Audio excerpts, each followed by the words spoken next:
Good, ছেলেগুলো বিরক্ত করে। এটা ইংরেজি কি হবে বলো তো সেতু? কি জানি না।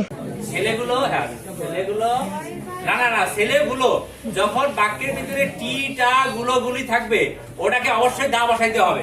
You're right. You're absolutely right.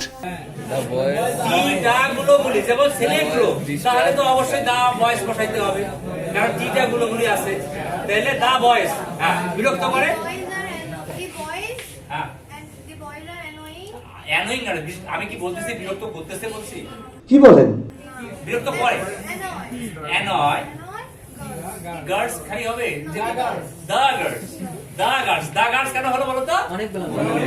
অনেকগুলো যে গুলো আছে, ওই গুলি টিটা যখনই থাকবে তখনই আমাদের দা বসাইতে হবে। আপনি 10-এ 10 পাইছেন। কার সাথে দা ছেলে বসাবো নাকি? হ্যাঁ দা মেস, হ্যাঁ ইংরেজি করার সময়, তাই না? ইংরেজি করার সময় বসাইতে হবে। সুন্দর।